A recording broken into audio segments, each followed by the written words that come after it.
The Cardiac Chiefs do it again. Welcome into Verts. I am Harrison Graham. Week 9 in the books. The Chiefs take down the Bucs 30-24 to improve to 8-0 on the season.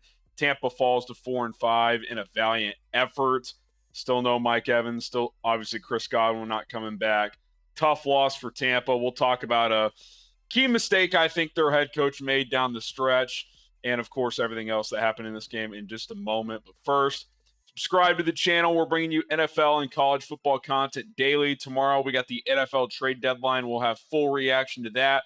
Might, if we have time, react to the college football playoff committee's first rankings of the year. And with this new 12-team playoff system, it's going to be fascinating to see how that all shakes out tomorrow night. So we're going to be rocking and rolling here on Verts. Videos every day. A lot of days we have 2 videos per day. So hit that subscribe button, turn on notifications. Let's get to 5,000 subscribers as soon as possible. All right. Chiefs 30, Bucs 24. Kansas City, they just keep on winning. I think that's 14 in a row now. Bucs, third straight loss. They're reeling right now. I thought they put forth a pretty good effort tonight. I mean, you looked before that game-tying drive, which we'll talk about in a second. The Chiefs had kind of controlled possession, outgained them by 80, 90 yards, and, they find themselves with the chance, down 7, with the chance to go tie or win the game. And let's just start there, because we'll get to Mahomes, Hopkins, this Chiefs team, and where this thing could be going. But Todd Bowles, I'm sorry, man, but you drive down, it's bad weather, you're playing the Chiefs on the road, Mayfield engineers an awesome drive, and you got to give Baker credit for hanging in this game, because I thought Mahomes definitely outplayed him for most of the night. He engineers just a beautiful drive. He hits Sterling Shepard. Shepard makes a couple of awesome catches down the stretch. Good to see him playing well. I mean, he had so many injuries with New York. No Godwin, no Evans. Baker's just slicing and dicing against a very good defense in the rain, on the road, at Arrowhead. Scores a touchdown, throws it to Cade Otton on a nice little play action on the goal line with, I think, 27 seconds left. And no hesitation, Todd Bowles sends out the kicking unit. It's like, dude, I know you're a defensive guy. I know you have your principles. Just feel it. Read the room. That's your chance. Because one of 2 things is going to happen. One, with 27 seconds left, Mahomes is probably just going to drive down into field goal range and beat you anyway, but at least make him do that, which, by the way, he didn't. You actually got to stop, and they had to punt it with like 10 seconds left. But at least make him do that. And 2, the second the Bucs lose the coin toss, what did Baker Mayfield do? He called tails, and it was heads, and he did this. He looks at the sky like, F me. Like, he knew. I tweeted this out. Did a single person on the planet think the Chiefs weren't going to go down and score a touchdown? I would say the answer is no. Like, the Bucs defense gave a valiant effort tonight, but they were worn down by the end of the game. Mahomes in these spots is just money. I mean, you feel like he's got about a 96% chance to go down and get a touchdown, and at worst get a field goal. Like, why not just take your chances on one play from the 2-yard line, in which, by the way, on a drive, Baker just picked you apart. Like, that was your chance. Now, maybe Mahomes puts together a 26-second drive and Butker beats you at the gun, but at least make them do that. At least force their hand. Like, when the Chiefs didn't get that 3rd and 1 at like their own 42 or whatever, and they had to punt, it's like, no big deal. We'll just take this to overtime. Because the Bucs let you. Not that, look, maybe you don't get the 2-point conversion, but one play from the 2-yard line, or having to get a stop and win the coin flip and go down and score. I'll just take the one play from the 2-yard line and try to win that way. Like, maybe I'm the crazy one. Don't think I am. I just, I know everybody's going to say they should have gone for 2, and I'm not trying to be like cliche, agree with everybody else guy, but like sometimes the obvious thing is the right thing. And the obvious thing in that situation, in that circumstance, when you're undermanned, is to just take your chances on a 2-yard play. Just put the ball in your quarterback's hands, who's been pretty good for a year and a half now.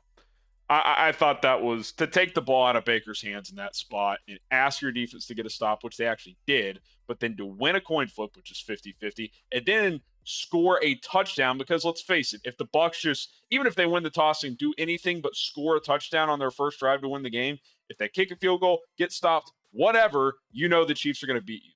So kicking that extra point essentially means you have to do three things to win the game instead of just pick up a 2-yard play to win the game.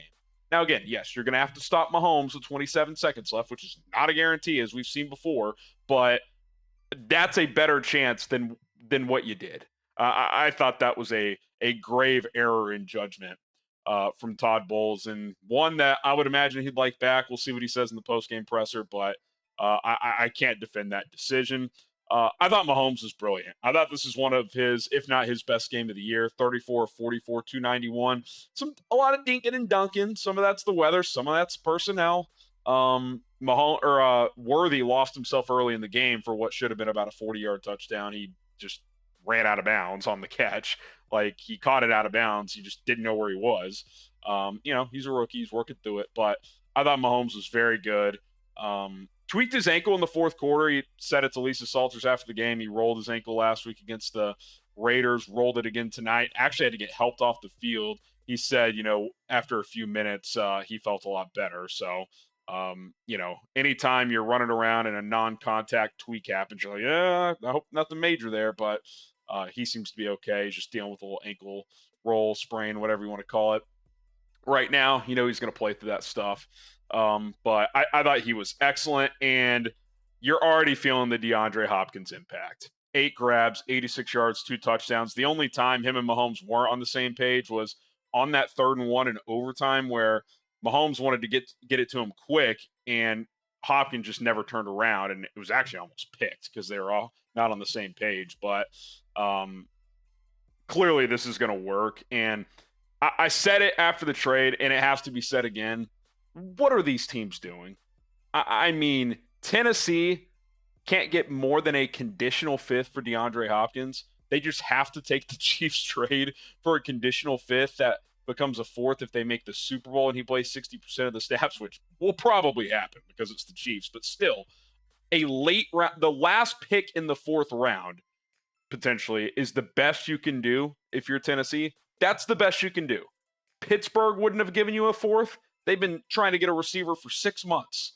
Some of these teams, like, they just give the Chiefs these players. Josh Uche for like nothing. He's gonna help them out as a rotational rusher. Hopkins can still play, man. Like, he's declining. He's playing with Will Levis. The guy's a joke. Now, is he 2019 Hopkins with Deshaun Watson before his massage problem down in Houston? No. Like, he's probably 85, 90% of that, but he's still a damn good player. He's still a winning player. He still beats man coverage with these. He still has a little make you miss after the catch. He did that on a catch he had on the left sideline in overtime. Little curl route, caught it, kind of faked one way, went the other, got 7 or 8 yards after the catch. He's not going to give you a ton of yak, but he can do a little bit of that. We know he's a contested catch guy, which Mahomes has never had a high-level contested catch guy. He's going to have a huge impact down the stretch. I mean, Mahomes said it after the game when Lisa asked him about Hopkins. He's like, yeah, we saw it on tape. He's open. We're going to get him the ball. So that's just a huge development for Kansas City. And look, it may not always be the prettiest. It may not be the most aesthetically pleasing, but the Chiefs just win. They just win. They just win. And by the way, should mention this too. Kareem Hunt, I mean, I never thought the Chiefs would bring him back, and they kind of got desperate. Pacheco goes down. Carson Steele, nice story to make the team, but he can't carry the load. So they're like, all right, see what Kareem Hunt can do. Let's bring him back. I mean, they're just leaning on this guy. 27 carries for 106 yards, the game-winning touchdown in overtime. He's just a bell cow. He's not just a rotational guy. He's the guy. I mean, it's crazy. I think he's got like 20 plus carries since he's joined the team every single week. Like, when Pacheco comes back, if he does, sounds like he will. I mean, I think Hunt still has to have a role on this team. He's been that good. We know he can catch the ball. That's what he was really good at earlier in his career. So, I mean, what a resurgence for him. And the Chiefs, they just find guys. They just make it work. They make it work. And Their defense was good. Obviously, they gave up that game time touchdown, but before that, they had held Tampa to like 200 yards on the night. They're just rolling, man. They're just rolling. They don't care about blowing people out. Obviously, they would tell you they expect to get that stop at the end of regulation and not have to win that thing in overtime, but they just keep plugging away. And Denver at home next week, that's a game they should win. And then at Buffalo in 2 weeks, that's going to be a big test. If they get through Buffalo, though, I'm not going to predict it, but the 17-0 chatter is going to begin because they're at Carolina, Raiders at home, Chargers at home, which won't be easy, but a game they should win. At the Browns, Texans at home, at the Steelers, which will be tough, at Broncos. They'll probably lose a game or two down the stretch like this, 8-0, 15-2, something like that. Maybe 14-3 feels likely, but these games are all winnable. You beat Buffalo in 2 weeks on the road, assuming they beat Denver next week, then you're 10-0. It's going to be interesting. It's going to be interesting. Huge win for Kansas City. Tough loss for the Bucs. They've got the 49ers at home next week, so that's going to be tough. If they drop that, they're 4-6. I will say after that, at Giants, at Panthers, they're road games, but games they should win. Raiders at home, at the Chargers, at the Cowboys, who are in shambles, Panthers and Saints at home. Tampa's not done yet. They need to get Mike Evans back, but 10-7 is still out there. 10-7 is still out there. Baker showed me a lot tonight. They're not going to win the division. I think it's pretty safe to say Atlanta's going to win the division, but if you get to 10-7, you could be in the wild card mix. This would have been huge if they could have stolen this game tonight, which is why they should have gone for 2. I did not understand that decision, but Bucs lose, Chiefs win, Chiefs 8-0, Tampa 4-5. NFL trade deadline tomorrow, so be sure to rock and roll with us. Hit that subscribe button. We will have coverage here on 4 Verts once it wraps up. Might have a video up in the morning, too, if there's some trade rumors out there, so lock us in for that. My name is Harrison Graham. We'll see you guys soon.